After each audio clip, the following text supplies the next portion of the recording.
You know I'll never go as long as I know it's coming straight from the heart. Welcome to Shift+F1, a podcast about speedy race cars. Those, of course, are lyrics by Canadian superstar Bryan Adams. Will Max Verstappen leave F1 and go endurance racing? Is he speaking straight from the heart? I'm Drew Scanlon, joining me, Rob Zachney. How are you, Rob? Doing pretty well. Didn't get to watch as much of the Nurburgring 24 as I wanted because the streaming stuff was not as straightforward as I hoped. But I saw some of the qualifying. Looks like a great event. Nice. Okay, we were going to have a check-in on that. Maybe we'll do a spoiler warning in case people have somehow DVR'd it. But yeah, Danny O'Dwyer on assignment this week. He'll be back. Is he going to be back next week? He'll be back soon. Who knows? haven't checked in on his exact timing. But yes, if you are new to this podcast, a very warm welcome to you. And if you are new to Formula One itself, we recommend listening to our preseason primer episode, which assumes no prior F1 knowledge and explains how the sport works and who everybody is. So if you'd like to go back and listen to that, it's episode 338. Also, this show would not be possible without our audience over at patreon.com/shiftf1, where every month, Rob, we release ad-free versions of this podcast early for patrons, along with bonus pods, videos exclusive for patrons, and the pods themselves cover racing documentaries and films, F1 video games. See, I tried to improv a little bit in my script here, and it just did not work. Never works. Experiments with other racing series and a lot of weird things. So if you'd like to support the show and get access to all that fun stuff, head over to patreon.com/shiftf1 or click the link in the show notes. I've been out for a bit. Rob, what has been going on in Patreon land? Yeah, I mean, not a whole lot. We're working on. We have a proposal that we might read on air about what is this month's patron movie that we will enjoy. We just did the F2 primer, which was a lot of fun. But this one ties into something we've been talking about lately, so we'll get to that in the letter section. I think you'll approve. Okay. And of course, we have our title sponsors. Bedecking our livery. Yes. DC Speed Demons, the Military Industrial Complex, War Rizzle, R.I.P. Egberto and Igor Furman, TVGP.TV, that video game podcast. Let's Margot Racing, I Ching Wells, Dr. V's daughter, Kia, wants her name read instead. Deange, It's a Me Ferrario, Cryptocurrency, Mojo Nixon, Get Rich or Die Ryan, Agave ATX, Sisyphus Training, Turf SCS, Michael Maves, Cigarettes, TelemetryDeck.com, FTC, Bottas Not Last, Drew Stewart, Peak Super Clippy, Bailey Foote, Abraham Getchell, a romance novel called Blown Diffuser, hashtag Bunny for Work, Snigs, Alex Guichet, Max Voltar Keyboards, Jeff Foster, Troy Stammer, William Rumpf, Lachlan the Maddened Man, Samurai Love Story, and Jason Kelly. Thank you for all your support, and we hope you continue to enjoy the show. Beautiful. Before we jump into the news here, Rob, I have to apologize to the listeners. I told a little white lie about why I couldn't go to Monaco this year. My sister-in-law is indeed getting married, but the actual reason is that my wife, Sarah, just gave birth to twins. So we've got some good support around here, so I'm going to try to make it onto the podcast every week, but we're going to see how that's going to go. But that is why I was out for a couple weeks. But yeah, I'm going to see if I can make it to the show every week. Thank you to you, Rob and Danny, for holding it down while I was out. But yeah. And we will understand if you can't make it to the show. We will understand if you can't make it to the show with like 2 minutes notice. That's right. Like yes. you get like a jail, like a get out of jail free card for like the next 3 years on this. Like once the kids are 4, like you're like, yeah, there's routines, there's like systems in place. You're in that like daycare window too. But yeah, no, you could enjoy it. Make use of that card. Thank you. Yes, I most definitely will. All right. Well, we talked about it. We'd mentioned it. The Nürburgring 24 hours race, Verstappen entered. Spoilers here if you are planning on watching it. We're going to talk about the outcome, Rob, of that race. Yeah, so the thing everyone was watching was to see how Verstappen did with his windward racing Mercedes, and they had a pretty dominant weekend throughout. They looked immaculate in qualifying. Verstappen has an incredible feel for that car, and that was kind of all the commentators were talking about pretty extensively too. It was like sort of tracking the windward racing Mercedes, and they were on track to cruise to a victory. But this is endurance racing, and so, with 3 hours left in the race, Max Verstappen was not behind the wheel, but shortly into Danny Juncadela's stint with the car, it seems like something happened with the drive shaft, and the car retired with a mechanical fault. And so Verstappen denied what was almost a lock for a victory, but seemed like he had a great time, and it certainly continues to stoke those rumors that he's contemplating, a change of scenery. Yeah, I mean, it's a bummer for him, but yeah, like you said, Rob, that's what happens in endurance racing and racing in general. So, yeah, I wonder if this will be enough for him to placate him a little bit, right? Like, because that was always he's been doing this kind of, this kind of third party racing for years. And it always seemed to me like a release valve that Red Bull was opening so that their star driver could stay happy. But I guess the question is, like, how long will that continue to work? Yeah, the commentators were talking about how neat it was that you'd have a F1 driver doing the event. Usually they're pretty stingy with what they let these guys go out and do. But it's and that's the thing, right? Like it's a bit like with Alonso. When you have a star driver who is very dissatisfied with the team situation, suddenly the team starts trying to bribe them with treats. And here the compromise is Max has a deal that you probably not enjoy if he went to other teams, right? Being paid a king's ransom. Red Bull, sort of as a retention play, I think, are just kind of letting him, run wild with some of these other events. Maybe that'll be enough. Maybe that'll be the compromise. But there's always that element of he seems to very sincerely enjoy team motorsports, where he's part of a team of drivers. It's a little like more collaborative than it necessarily is in F1, and he seems to enjoy like the types of tracks that you encounter with sports car racing. The Nordschleife is a singular, very very special kind of race, and so in some ways, like, he's unhappy with the regs in F1, a lot of the direction of it, but there's also just a temperament issue where in a lot of ways, like, this guy is an incredible driver and he's born to like race F1 cars. I don't know if he's born to be an F1 driver. Yeah, I mean, he always has struck me as like a motorsports nerd. Mm-hmm. Like, the guy just lives racing in kind of any form. I mean, we talked about in the past, like, he'll do a race and then jump into a 24-hour iRacing, like, virtual race. That's maybe why he's so good. He's got a one-track mind. So I feel like he'll be happy, kind of especially he's got so many championships under his belt, kind of no matter where he goes.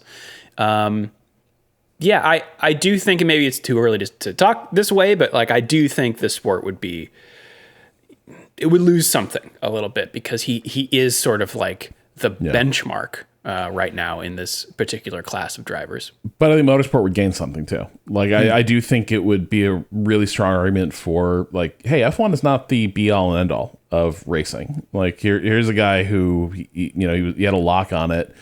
The sport was in his hands in a lot of ways, and he just, for love of the game, went to these other sports. So, it could be a net positive if he bounces, and it would be. I could see that being a really interesting thing, because he has enough financing with his team Redline stuff, with the esports racing, the sim racing.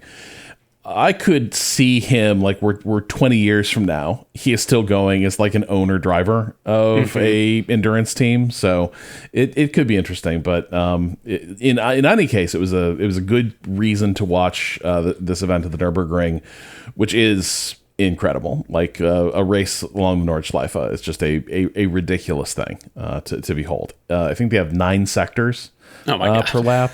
So you're just watching like lap times tick by, and it requires a lot of like thinking back to like, okay, so what was that guy's split time? It's fantastic. Well, you brought up Alonso.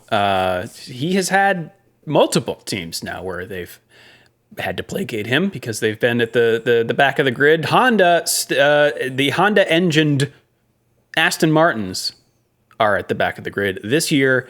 And F1 had built in a way to, especially with this new regulations coming in 2026, a way to sort of bring up anyone that had fallen behind. This is known as I always forget the actual acronym here, ADUO stands for Additional Development and Upgrade Opportunities. It's sort of what it does is modify the cost cap. So there is a spending cap that all teams must adhere to so that we don't have runaway budgets like we used to in F1. The goal is to like keep everyone in relative, performance windows to keep the racing close and to incentivize companies to actually come in and run F1 teams. But this is a way, ADUO is for teams that have been deemed to have fallen behind, and I can talk about how they determine that, to raise that cap a little bit. So that is effectively what's happening here with Honda. They take the FIA basically monitors the performance of all manufacturers to a defined, they call it the internal combustion engine performance index. So there's like I think it's like they take real world data of, I think the best engine, and then compare that to the engines of the other teams, and depending on how the percentage that your engine is off from that best engine, you get more development time and development money. So there were these ranges. It was like, here's 2 to 4%, here's 6 to 8%. Honda is way off the chart. So they have had to come back and say, all right, we didn't think someone would be this far behind. Here's even more money. So at the end of the day, to make this kind of long story short, they will have up to $19 million to spend to help with their engine. That is the money that they will have to spend. It's not coming from FIA, but it's again an increase in the cost cap. So that we will see when and how that will be applied and how effective it will work. But that's what's going on with Honda. I'm hoping that, obviously we all want to see close racing. It doesn't, it's not fun to see, just know that a team is going to come. You're shaking your head, Rob, shrugging. It is kind of fun watching there's kind of some fun watching this happen to Alonso. There's some schadenfreude, sure.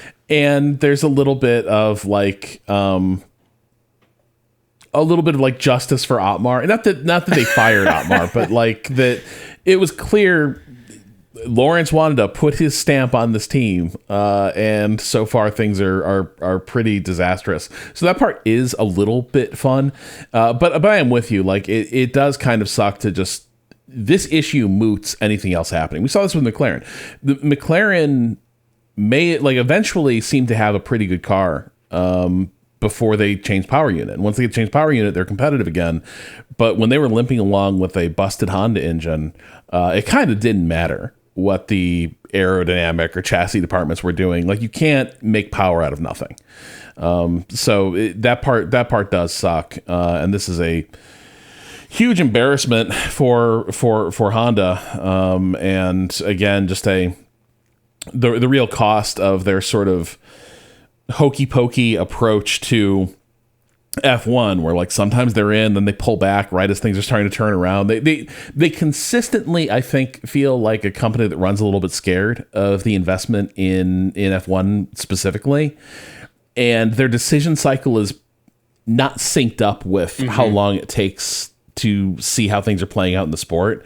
They begin to bail right as you start to see like the effects of their expertise take hold. People should check out the story by John Noble over on therace.com, where he explains this in a lot more detail about how all this works. It does seem that some of the money Honda is getting for this, it isn't totally like free budget stuff. Some of this is going to be like a advance on future budget budget cap stuff. So there is a little bit, when you're this far behind, you're getting some help immediately. But I do wonder, we haven't seen these regulations play out before, right? I do wonder if over time, even if they succeed in helping like close this gap, do you discover that this is a complete robbing Peter to pay Paul situation? And now you got a better engine, but you're choking on lack of development money. Right. They basically are able to spend this up front, but then have to, quote unquote, pay back later. Like their cost cap, I think, in later seasons is then lower. So, but maybe if your engine is great, you don't have to spend as much, theoretically. All right. One more story here, Rob. Speaking of McLaren, what's going on with Zach Brown? Well, it's less. He is becoming the face of sort of a opposition to a story that we haven't really talked about much, but has been going on in the background of the season, which is that Toto Wolff and Mercedes are looking at investing pretty significantly in Alpine. One of Alpine's ownership group is liquidating their shares. I want to say it's a 24% stake that. Let me look at this. Otro Capital has in Alpine. I wonder if this is the one that's like composed of a bunch of celebrities. Yes, it is? Oh, okay. This is Ryan Reynolds getting out. Yeah, okay. I don't know if they're fully liquidating everything, but they're liquidating a significant share of it. And one of the leading bidders is Toto Wolff and Mercedes, and I think there's a mix of, I think Toto Wolff is throwing some of his money into it, but also the Mercedes team would also be taking a stake in it, and which are kind of one and the same. He owns that team outright, right? He's like owner and significant CEO. Ownership stake. Okay. Yeah. I don't know if he owns it outright, but he owns a large share of it. So their argument for doing this has always been just sort of a, hey, we're diversifying our holdings in motorsports. It seems like just a sound investment opportunity for us, but we're not really looking at creating like a B team situation. We're not trying to like turn Alpine into a satellite of Mercedes. And what Zach Brown sort of said in a letter to the FIA is that we don't believe you. That effectively this is sort of a team alliance strategy, which, if you recall, like, I don't know if that language is common elsewhere, but it may sound familiar from like carrier alliances and airlines, which became methods in which companies without merging were able to significantly collude on, prices and such. And there were always arguments that there were efficiencies unlocked there, but by and large, alliances were ways to sort of sidestep regulatory scrutiny and then consolidate routes, and often at the expense of passengers. So, the argument that Brown is making is that effectively whatever Mercedes is saying is their business case for taking on a significant ownership stake of Alpine. This is going to play out in practice as Alpine is becoming a sort of subordinate squad to Mercedes. And he made the argument that, we already see issues happening on the track with, Toro Rosso RB sort of being given team orders throughout their history to just clear space. Like, everyone sort of knows that you're coming up against Red Bull drivers when you're in those cars, not just another team. He also sort of pointed out that there are costs of doing business that other teams have to do that Red Bull is spared from doing. He pointed out that Red Bull was able to promote Laura Mekies to team principal without any sort of gardening leave or, payment to the team he's leaving, because it's just an internal promotion. So, are those issues going to crop up now in Formula One as we sort of expand this model? So he's really sort of laying that marker down as here's an approach to F1 ownership that we want to block, and here are the ways it's deleterious to the sport, and the various incentives we have to get rid of this kind of model. The thing is, like, he's undeniably right, I think, on the facts. Like, this is just true. It's the RB thing is weird.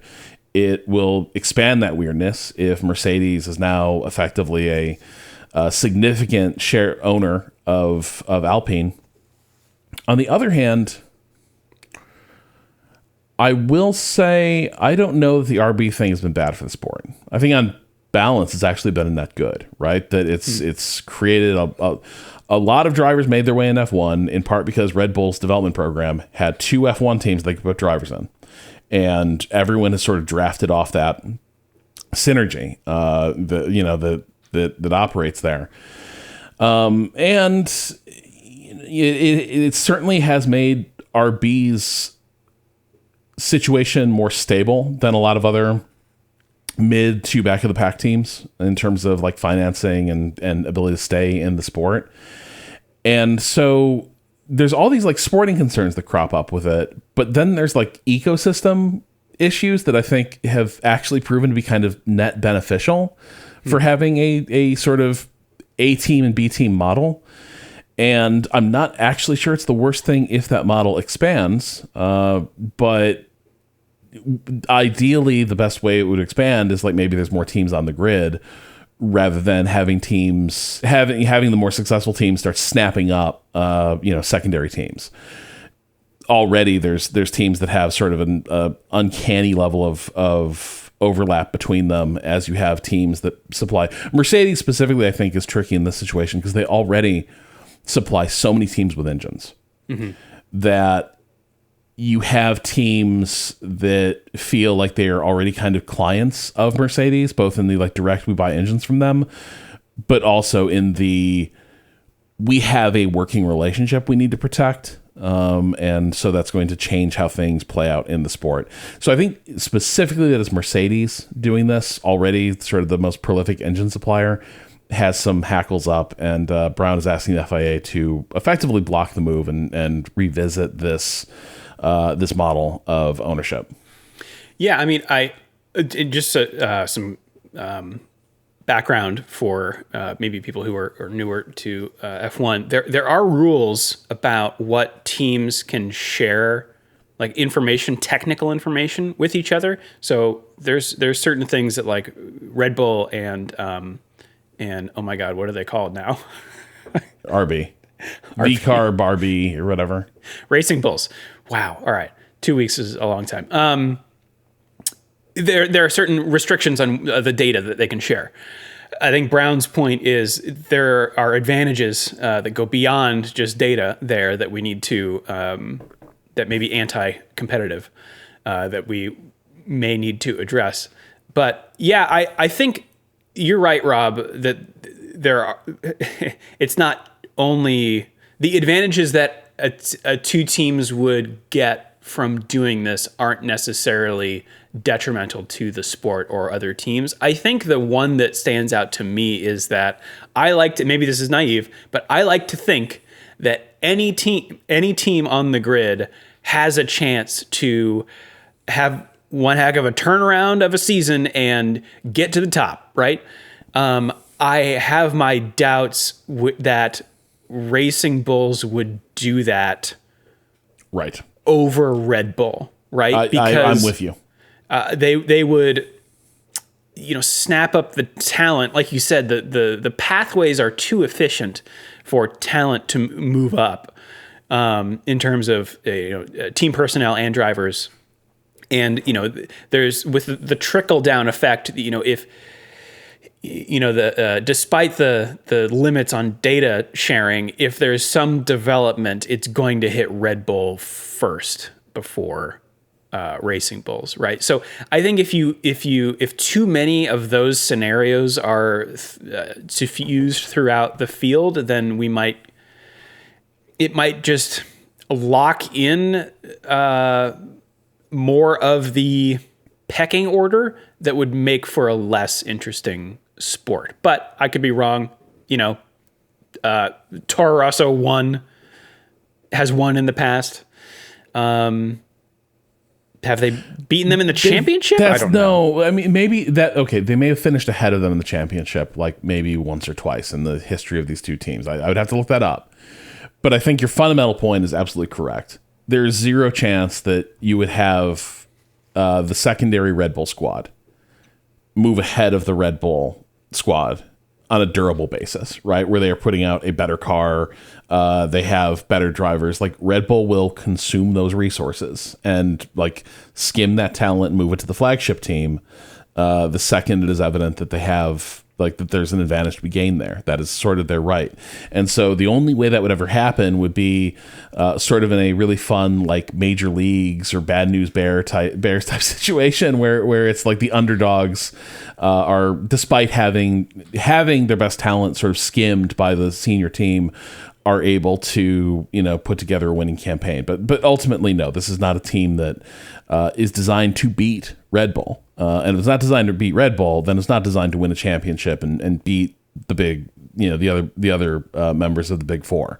So you have a team who's sort of capped in their overall potential. But I think as you and I would know, like most teams are capped in their overall potential. It's just like not right. But think about like what if there's we kind of saw this with. We certainly saw it with McLaren, but I was thinking more about Williams. Like they were back the grid, and then they got bought. But imagine like a big sponsor comes in, right? Yeah. And if that big sponsor lands in like through someone at Racing Bulls, right? Well, then Red Bull's going to go like, okay, thanks for that. We're going to take most of that sponsorship money and dump it all into Red. Like I don't know. It's just. I think a little bit of it is okay. I don't know that I want more of it, if that makes sense. Yeah, that's certainly fair. All right, that is it for news. We are going to take a quick break, and then we will be back with the track walk. Canada, Rob. It's up there. We certainly do. We stand on guard for thee. That is... that's what we're here for. So yeah, we are going to the circuit Gilles Villeneuve built on the Notre Dame Island in the middle of St. Lawrence, an artificial island built for the 1967 World's Fair. Some of the remnants you can still see on the Montreal skyline, including I think the geodesic domes that burned down some years after the World's Fair. We should bring that back. We should bring back not just that World's Fairs, but also World's Fairs with like postmodernism or just modernism. To be fair, like let's get back to it. This is an iconic track, and until Shanghai, I think had the fastest top speed in the on the calendar. It may have been overtaken now by some of the later editions, but for a long time it was notable for an incredibly long straight, back straight leading to the start finish line. It's 4.36 kilometers, 2.7 miles. They usually run extremely low downforce configurations here. And the margins are really thin here for the mistakes it tolerates. And so you tend to see a lot of incidents as people are trying to wring that last bit of performance from their lap time, because the consequences for getting it wrong are severe. The thing I love about this track as well is it's full of areas that sort of invite ambitious decisions that maybe the track doesn't fully support. So, you have a quick from the starting line. You have a quick run into a pretty sharp left-right hander that you will sometimes have people trying to get around the outside of that right-hand corner. Can it be done? Rarely. Will people try? Yeah, especially because the pits emerge into the middle of this corner. And so you have some really fraught pit exits blending in with cars that are already going hell for leather through a tight first turn complex. And then they hit a couple chicanes through Sector 1, another place where you will see cars trying to sort of close out and overtake through these areas that are not really ideal passing zones, but if you've sort of pushed all your chips into the middle of getting it done here at the end of a lap, that fight can sometimes continue through Sector 1 as someone is just trying to get it done. And it's especially unforgiving here because the runoff areas are grass. And so it doesn't take much for somebody to go wide, hit the grass, and then suddenly they're skidding toward walls that are not very far off. And then you're in this like beautiful leafy back sector of the course, a fast back straight. Some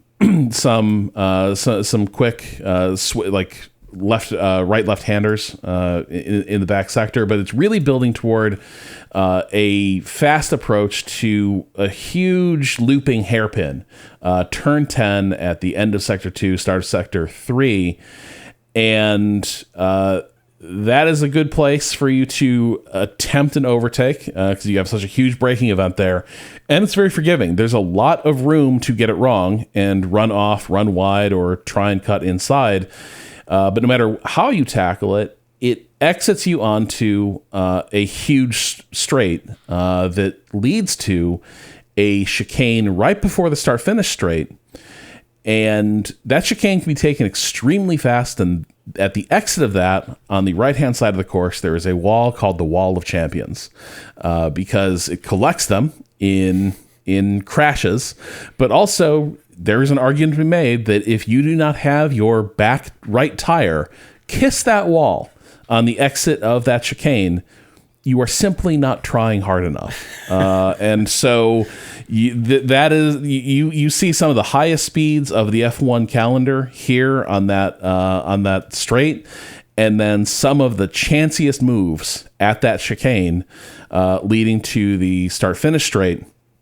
And notably, of course, this invites a lot of ways for people to get it wrong, not just with the Wall of Champions, but sometimes with following distance. This is a lot of time spent in the draft of someone else. The DRS era, you were certainly encouraged to just ride in that draft.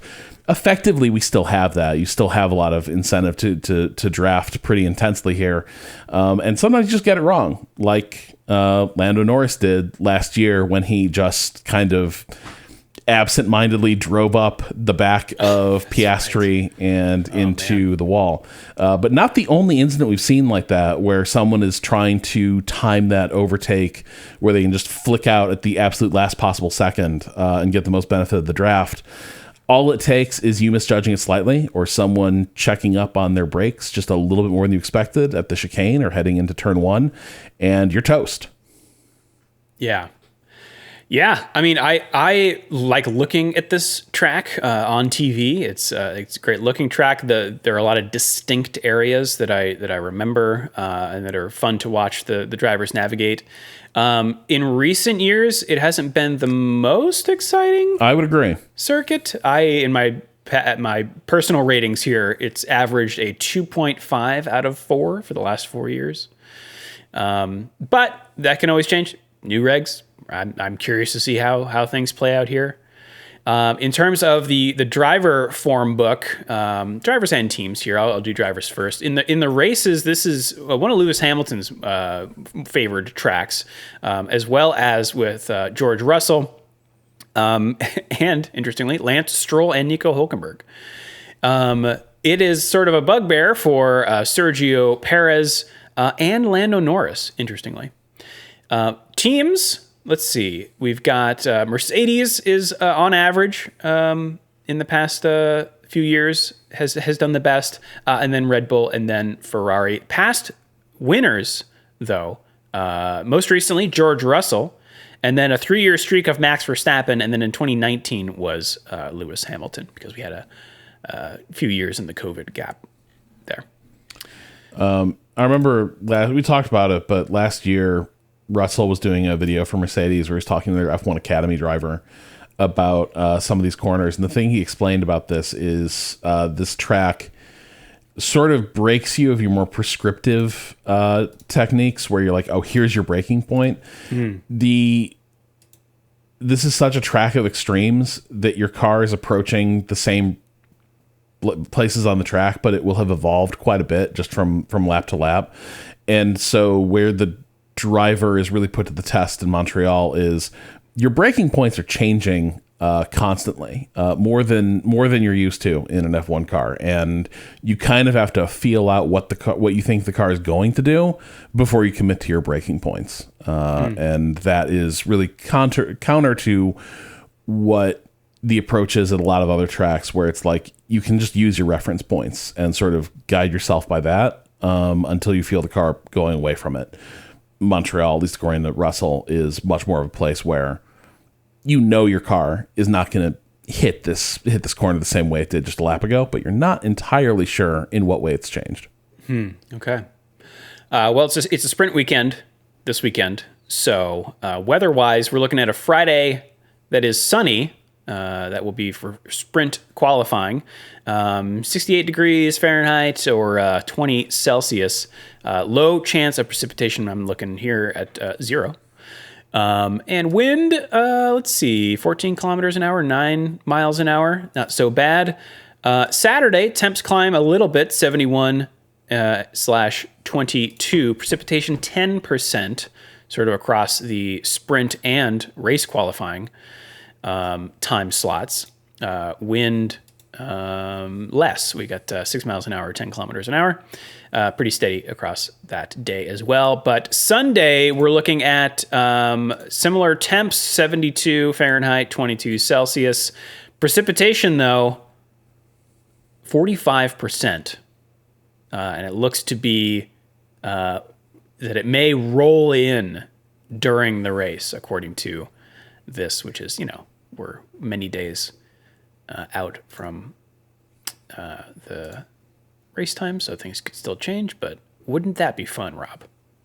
It certainly would. I'm always hoping for that. Yes. I mean, rain has produced some pretty great stuff at Canada. Let's run down the driver standings here after the Miami round. Kimi Antonelli is still on top with 100 points. A Benjamin, just ahead of George Russell, not just ahead, 20 points ahead of his teammate, George Russell. That's a lot considering we are only a few races into this season. Canada's round 5. Charles Leclerc is third with 59 points. Lando Norris fourth with 51, tied on points with Lewis Hamilton. Oscar Piastri is sixth with 43. Then we've got Max Verstappen in 7th place with 26 points. Oliver Behrman in 8th with 17. Pierre Gasly in 9th with 16 points. And then Liam Lawson in 10th with 10 points. Franco Colapinto is 11th, followed by Arvid Lindblad and Isaac Hadjar and Carlos Sainz, who are all tied on points. Gabriel Bortoleto is in 15th with 2. Esteban Ocon and Alex Albon are in 16th and 17th, tied on points. And then with no points, we have in 18th, Nico Hulkenberg, followed by Valtteri Bottas, Sergio Perez, Fernando Alonso, and Lance Stroll. In the team standings, Mercedes is comfortably out front currently with 180 points. Ferrari is in second with 110. McLaren is in third with 94, and then a big jump down to Red Bull in fourth with 30. Alpine is holding it strong in fifth with 23 points. That's surprising. 7 points behind Red Bull. Gene Haas and team are in sixth with 18 points. Racing Bull is in seventh with 14. Williams is in 8th with 5. Audi is in 9th with 2. And then the zeros of Cadillac and Aston Martin.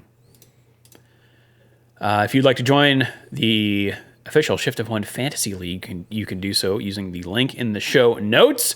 You can also send us an email, shift.f1podcast@gmail.com or f1.cool/emails. Rob, what have the people said this week? Well, Kyle from Montana writes, while I was in Las Vegas with my brother last week, we had a few hours to kill between events. It turns out that the permanent building they constructed for the paddock is open during the off-season and is home to F1 X, an immersive F1 experience. So we decided to check it out. First off, my brother does not watch any motorsports and only vaguely recognize Michael Schumacher's name.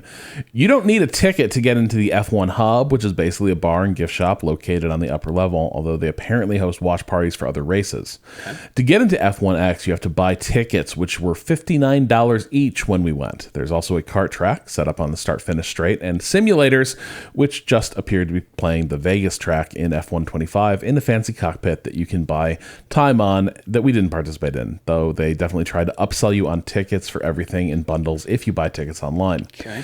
For F1 X, you first walk down a very long wall of champions, displaying large pictures of every F1 champion on the fabric walls, though I noticed that Nico Rosberg and Sebastian Vettel were missing. I'm guessing their panel was removed to make room for Lando. Once we were signed in, we were ushered into a recreation of the broadcast center they set up at each race, and a video welcomed us to the experience. Before moving to the next room, though, we were told we had a special guest. The wall to our left slid open, and a hologram of Stefano Domenicali himself welcomed us. After this was the museum room, containing a bunch of race suits, helmets, and 3 actual F1 cars from history. 1987 Lotus 99T, the Senna Nakajima car. Okay. The 1994 Williams FW15D, the attendant, unprompted, was very clear. This was a preseason testing car and not the car that Senna died in. Oh, my God. Okay. The 1999 Ferrari F399, Schumacher and Irvine's car. There was also a touchscreen to design your own helmet, displays of all the flags used, and a game where you could test your reaction times to the starting lights. Okay. After this, you move into the F1 factory, a clean white room with the 2024 McLaren on display, along with a few engines, tires, and a bunch of screens explaining technical features of the cars. The most interesting thing here was a touchscreen with a model of one of the F1 team steering wheels that allowed you to touch any control on the wheel, and it would zoom in and tell you what it controls. Following this was the Car Design Lab, giving you a touchscreen and the ability to design your own F1 livery, pick some colors, and choose how many Salesforce logos you wanted, along with logos for all the Vegas hotel and casinos. And this got saved to your lanyard. Okay. The most physical part of the experience after this was where, after signing a waiver, we were able to practice a real pit stop. Since there were only 2 of us, one of the attendants joined us to remove the wheel as I was the wheel gunner, and my brother put on the new one. After a few tries, we were able to get the timing down to 8 seconds. My brother overheard the attendants as we were leaving saying, "Wow, those guys were fast." Okay. There was a car reveal room after this featuring a blank white F1 car. They projection mapped the livery you designed the car onto the livery you designed earlier onto, which was pretty neat. Followed by a pit wall recreation where you could listen to actual 2025 Vegas GP radio, and a cool down room and a podium where they take your picture in front of a green screen so you could buy pictures afterwards. Lastly was the 4D Experience, a Disneyland-style ride simulator where you put on 3D glasses and watched a 3D conversion of the 2025 Vegas GP race highlights, watching the race as the seats moved and even simulated bumps when going over curbs. At the end, some 3D animated champagne sprayed on the screen and the seats blew water in our faces. Did I learn anything from this that I didn't already know due to 12 years of watching F1 and preseason primers? Absolutely not. Did I have a great time explaining things to my brother while he had a blast learning about everything and doing all the activities? I sure did. I think that anyone who listens to this podcast would probably enjoy spending a couple hours doing this, especially if they were in town with some friends that don't watch F1. And you can check out more. It's at grandprixplaza.com. I guess is the site they have for the permanent install at Vegas. Okay. All right. That sounds right on the boundary of worth it for me. Like, yeah, $60, but like it sounds kind of goofy and dumb in a way that could be fun. Yeah, and Kyle said 2 hours, so I don't know. That's not bad. That's a maybe it's twice the cost of a movie these days. Yeah. But yeah, I don't know. I feel like I want to try the pit stop. You know, 8 seconds. I feel like I can beat that, but maybe not. Nice. Okay. Thanks, Kyle. Should I take this one from Mike? Yeah. All right. Mike in Chicago writes, are the moving elements of the wings closed manually by the driver or automatically based on car position? I always presumed it was automatic, but during the Miami GP, while Leclerc was chasing down Max, it seemed like there was at least one instance of the car in front, Max, having his rear wing open further down the track than the trailing Leclerc. If it is manual, how closely is the line scrutinized? Can you leave it open dozens of meters after the line in the hopes of gaining more of an advantage? Is this another instance of Max towing the line better than his competitors? Rob, maybe you have more insight into this. I think I'm just going off of the way that DRS worked, which was you manually pressed a button to open it, but as soon as you touched the brake, that is when it automatically closed. That is my suspicion, is what Mike is seeing is that somebody was able to leave their wing open just a little bit further than the other driver. So that fundamentally somebody had to either tap a brake or manually close it to have that wing snap down, because like conditions were a little tricky that day. And you don't want to drive up the back of someone. So it's possible that Max, not having to worry about running into someone versus Leclerc trying to execute an overtake, Leclerc has to be hedging his bets a little bit more as he approaches the corner. These things were there were sensors that sort of capped where the DRS activated. My assumption is that is how the active arrow is still working. I'm not sure you would tie it. I don't think F1 would tie it to the throttle map system that they use. Because that can throw errors. And so the thing you absolutely don't want is the wrong arrow setting for any part of the track where it's like you need downforce to make this corner. F1's nightmare is like, they don't get their downforce back and somebody just goes like rocketing off into a crash because the system failed. So they're going to be there. Like if there's one thing I trust the FIA to have pinned down, it's controlling where the low drag settings are deployed. Yeah, and I think we might actually see more of this wing timing discrepancy that Mike is describing, because we have more. The cars slow with the energy recovery. The cars slow more with lift and coast. So even though you haven't depressed the brake yet, and therefore your wing is still open, you are still able to slow down and therefore can continue further than someone else who is pressing the brake, if that makes sense. You'll get a good look at how this is working in Canada for sure, because there's so many straights here. You're going to get a lot of opportunities to see what's happening with that arrow. And I think you're going to see people having to hedge their bets a little bit as they come up behind some people. So in a weird way, I hadn't thought about this, but hearing this email, it does make me think DRS was always meant to give an attacker advantage to overtaking. But now it kind of sounds like there's a defender advantage because they're getting effectively the low drag setting too, but they don't have to worry about driving into the back of someone, whereas the person on the attack absolutely has to worry about, like, is this person's car going to start slowing for additional energy harvesting? Are they going to like attack the corner at full speed? So like this system might require the person in the attacking position to carry a little bit more concern into the attacking zone.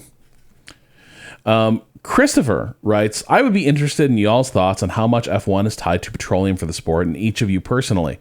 With more and more talk from Big Ben about forcing F1 down the V8 path, I do find myself pondering my continued interest in it. I enjoy some Formula E, but it needs work for sure. It is not a replacement for F1 weekends at this point. I think I really enjoy the logic and strategy that integrated electrical engines and battery management brings to a race. I see F1 as the peak of drivers in the world, not the peak of gas engines. So a move to V8 dropping the at least 50-50 electric path is a huge step backwards in my opinion. I'm not a lifetime fan of F1, so my perspective is limited to this electric era. I began listening and watching along with Drew back in the Alt F1 days. For me, the link for the electric motors and ERS to the practical future integration into consumer cars is a key part of the draw to watch F1 over other forms of racing. Watching drivers spend 90% of a lap at full throttle is not the complex driver risk and reward system I crave. This year of smart laps, winning over foot to the floor laps has been a real boon to my enjoyment watching. Reverting to pure gas-powered cars would certainly put my F1 subscription in question. How would a switch to V8 with no electrical engine in the mix affect your support and interest? I feel notes about petroleum state power are a baseline understanding, of course.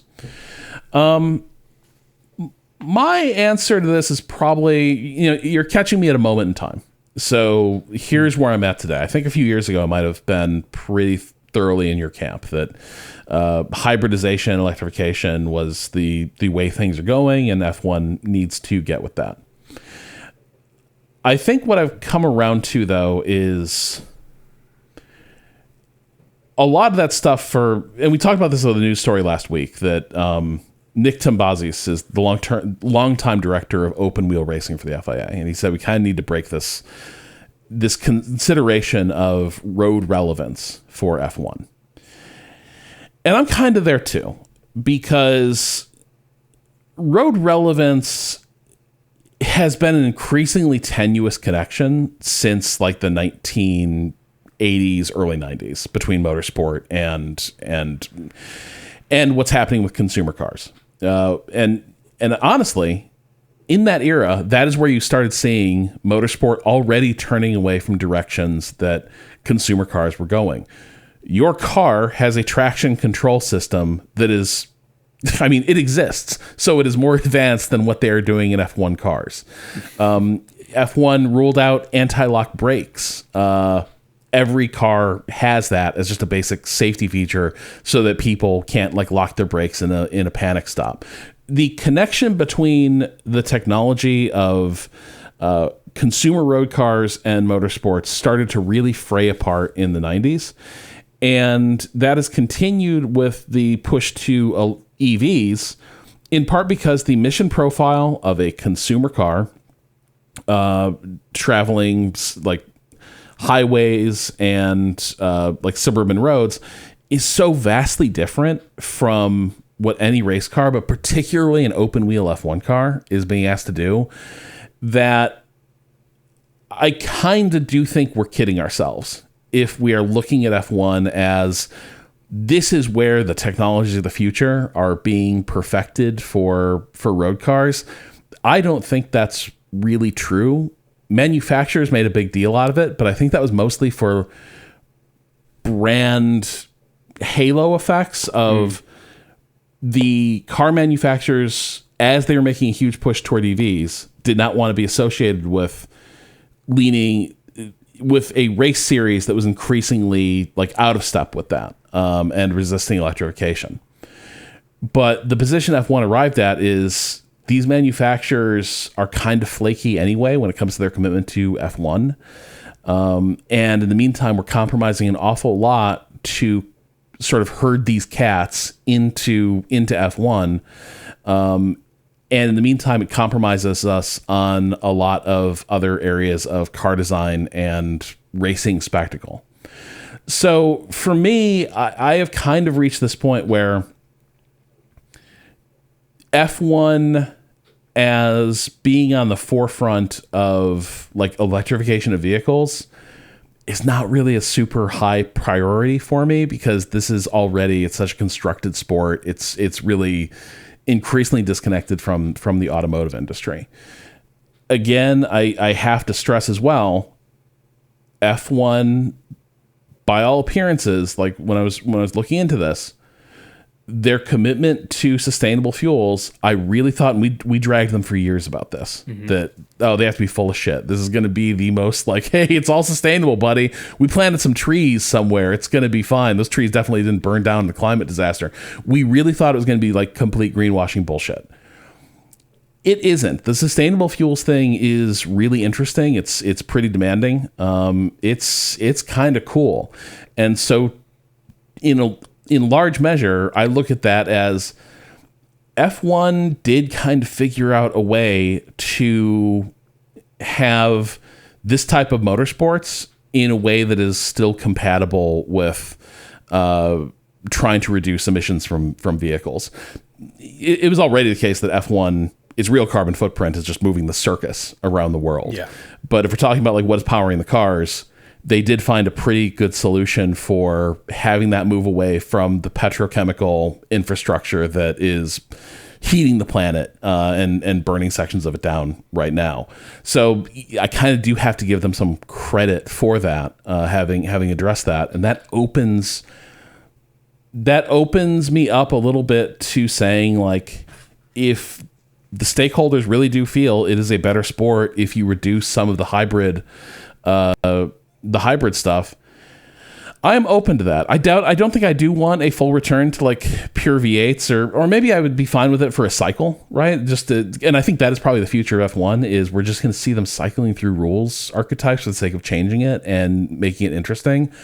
I would be fine if we had like 5-6 years on V8s and then it was like, hey, you know what's cool? Hybrids.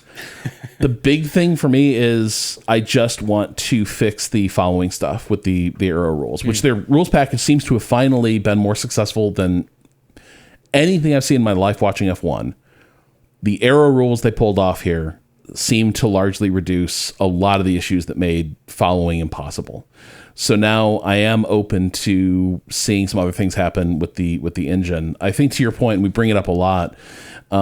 I think would have enjoyed the 50-50 electrical thing if there were more driver control over it, if it felt like the drivers were in control of these resources more. Like in IndyCar, drivers have the option to use their push to pass button, right? And that is a driver can just be like, fuck it, I'm doing it now. And just mash that button and the car roars off with a enriched fuel mix.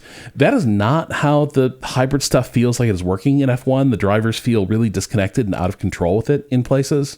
That so much of it is just happening under the hood with the throttle map that I think that is probably the mistake they made, which is that they kind of left this to be a thing for the team to automatically optimize for in the background, rather than it being a resource drivers really have to think about and manage and have discipline with. So I think that for me is like the big disappointment with the direction the hybrid rules have gone, which is that it's not really feeling like the drivers are putting on their thinking caps and coming up with strategies on the fly during a race to get the most out of the 50-50 balance. It is feeling like there's some opaque math that every team has done under the hood that just kind of takes a lot of these resource questions out of the driver's hands and makes them almost passengers to their own race in ways that they don't like, and is maybe a little underwhelming from a spectator perspective.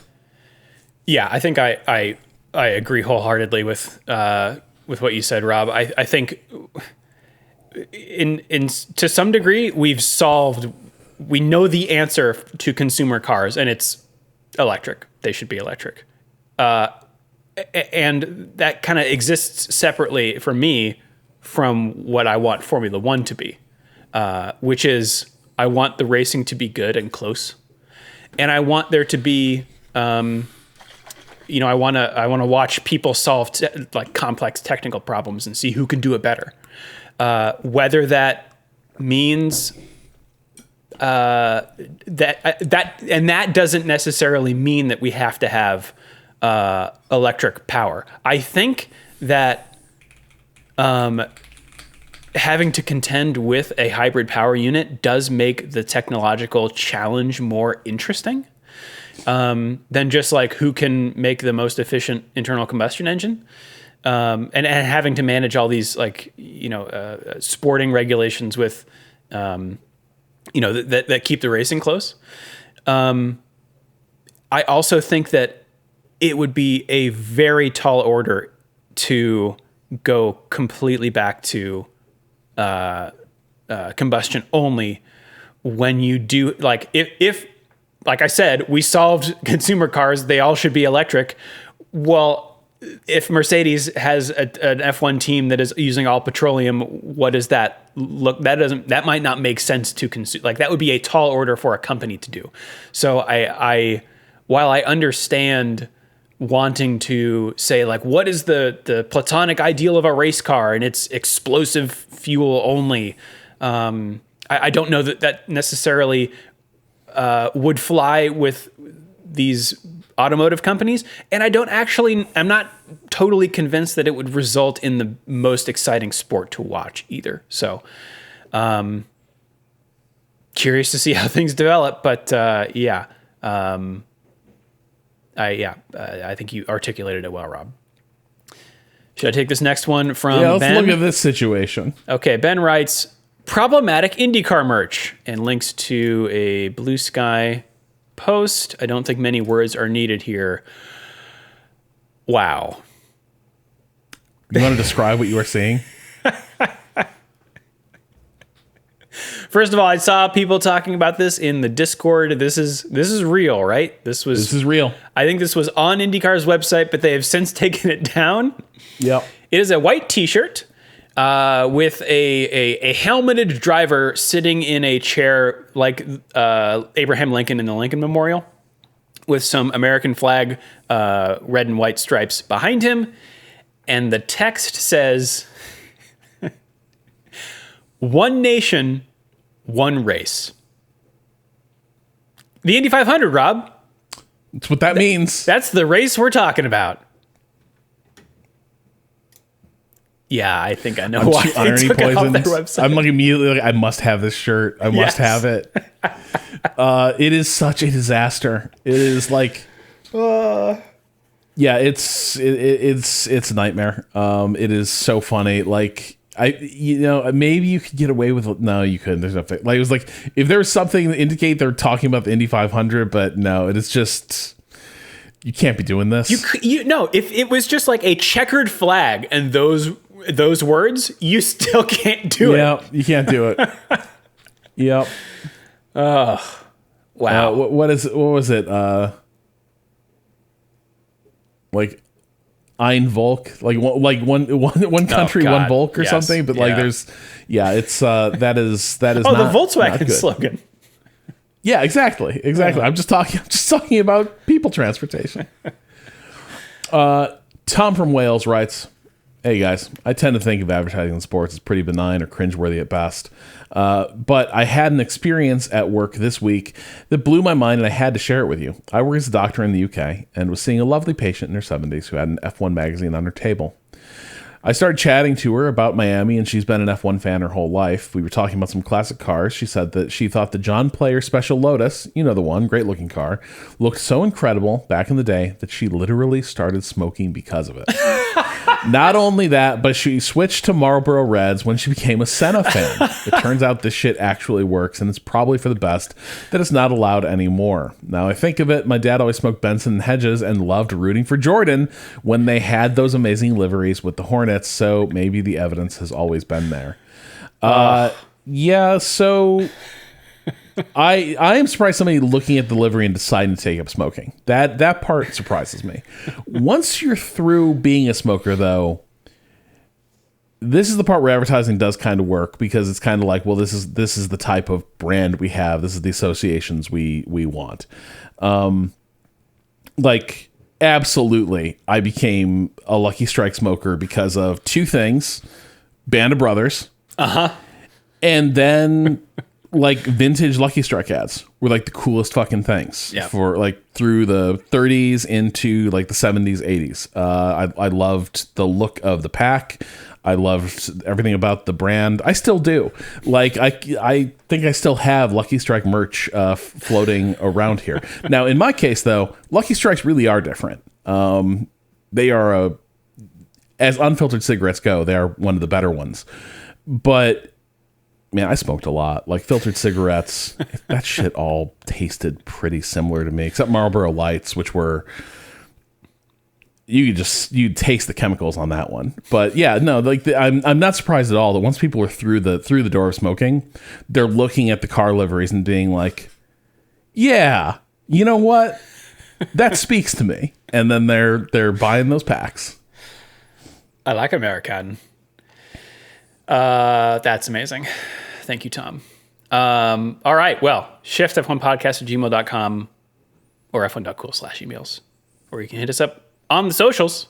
That is us around the internet. And now let's take it around the world of racing, Rob. Starting with the Craftsman trucks.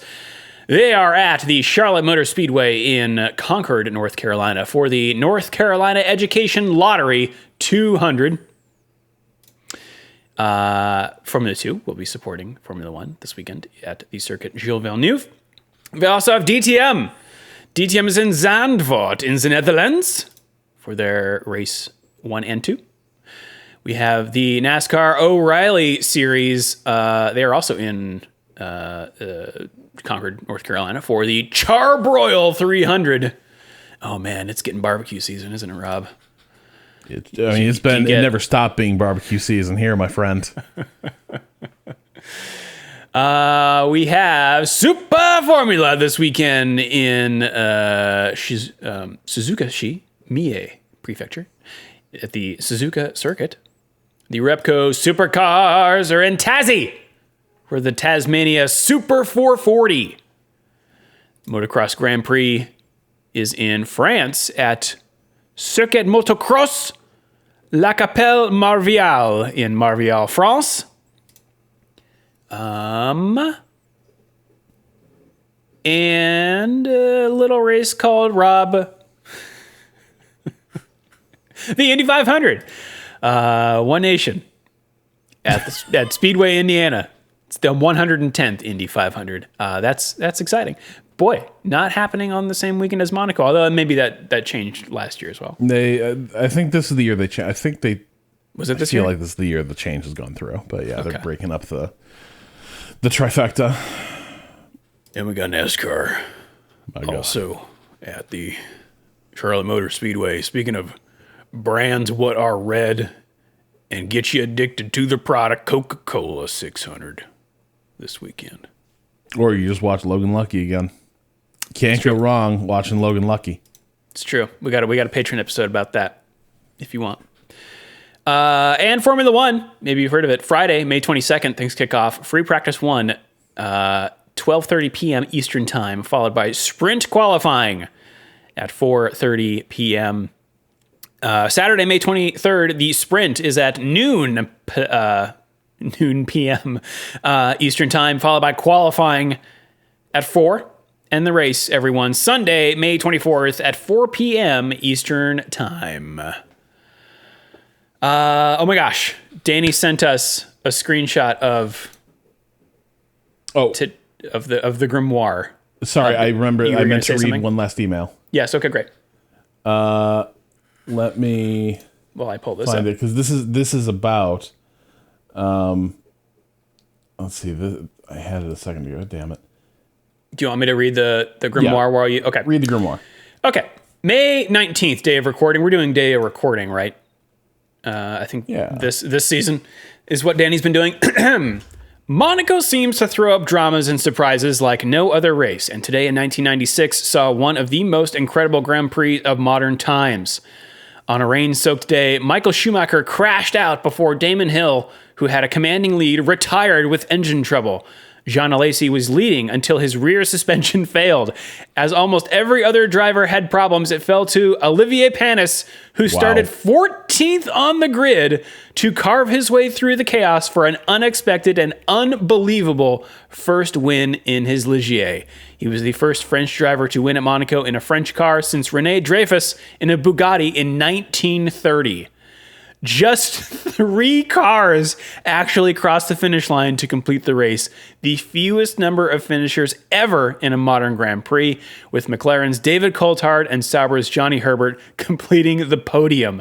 Heinz-Harald Franzen, Mika Salo, and Mika Hakkinen were also classified in the points despite not finishing. Wow, the entire finishing field on the podium. I'd never heard of this. That's amazing. So somebody wrote in also, here's their proposal for us watching a movie, but you didn't listen to last week's episode. Right. We talked about a commercial airliner that had a dual engine failure over Canada. Really? And one of the flight crew had been stationed at an RCAF base years earlier when they were in the military, and so directed them to this decommissioned RCAF base, except it had suffered the fate or been blessed by the fate of many air bases of being converted into a motorsports park. And there was an event No. So the airliner glided extensively toward this RCAF base and then landed on a straight that had a guardrail running down the middle of it. The runway was now divided by a guardrail, and they brought it down during a live race weekend. And the front gear failed. The thing went skidding along the guardrail, but it may have actually saved lives because effectively, like, it served as like an arresting wire for them. And then because there was a race that weekend, there was tons of fire suppression on site. And so when a fire broke out, there was immediately people available to extinguish the fire and assist with passenger and crew evacuation. Wow. So, awesome story. Nick K writes, "Hi Shifties, there actually is a movie about the Gimli glider." The airbase was Gimli. It's on YouTube, maybe fit for a patron podcast. It's called Free Fall Flight 17. It looks very TV movie-tastic. Nick K adds, "My father was a ramp rat. When the Gimli glider went down, he was stationed at the Winnipeg airport, and they were prepared for an emergency landing. When they found out the glider went down in Gimli, everyone hopped in their vehicle and ripped out there to assist." Anyways, very cool. This story was brought up on the show. Wow. I'm sold. Yeah. Was this like the 70s or something? I want to say it's like a 70s or 80s aviation accident. The movie gets made in 1995, but I feel like it was a little bit older than that. Also, somebody did write in with an alternate grimoire entry. Oh, okay. Scott writes, "On this day in history," I'm hoping I'm not just getting played here and that this is 100% real. Drew, just look up Monaco Diamond Heist real quick. Just make sure I'm at real. As I this read is real. Okay. I know. Yeah. On this day in history, the Monaco Grand Prix became the stage for one of the most improbable mysteries in modern motorsport. On May 23rd, 2004, Jaguar Racing arrived in Monte Carlo for the Monaco GP with a promotional stunt designed to turn heads. Partnering with Steinmetz, the team mounted real diamonds worth approximately $300,000 each onto the nose cones of their Formula One cars. The purpose was pure marketing, as the diamonds were meant to promote the upcoming film Ocean's 12 by gleaming under the Riviera sun and capturing the attention of the viewing audience. What happened on this day would echo through racing history. On the very first lap, at the tight Lowe's hairpin, Christian Klein clipped the barrier and retired from the race. When marshals reached the damaged Jaguar, the diamond that had been fixed to the nose was no longer there. It had vanished. Team members searched the crash site. Marshals searched. Officials searched. No one was able to locate the diamond. Mark Webber completed the race in his Jaguar with its diamond still intact, but Klein's jewel had disappeared before the first lap was even complete. The team later stated they believed the diamond likely fell off during the impact, yet no one saw it, no one saw it fall, no one found it, and no one ever turned it in. A $250,000 diamond, mounted in plain sight on a Formula One car, had simply vanished. And so the legend of the Monaco Diamond Heist was born, a caper that required no planning, no disguises, and no getaway vehicles. Despite interviews, investigations, and 20 years of speculation, the missing diamond has never resurfaced. Maybe it was scooped up in the chaos. Maybe it is still wedged somewhere in the Armco barriers. Maybe someone in the crowd walked away from the hairpin that day with the luckiest souvenir in motorsport history.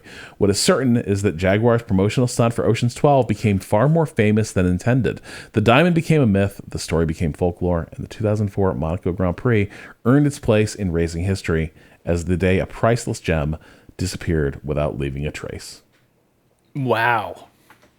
That's great. I love Formula One. All right. Final thoughts, Rob, ahead of Canada. When we go there next year, we need to find that diamond. I know a few folks, including those who bought my Monaco tickets, will be attending this year, so maybe they can take a look as well. All right, well, if you would like to support the show and get access to all of our bonus episodes, the early ad-free version of this podcast, and the official Shift+F1 Discord, you can do so over at patreon.com/ShiftF1. Have a good race weekend, everyone. We will see you all next week. Meow.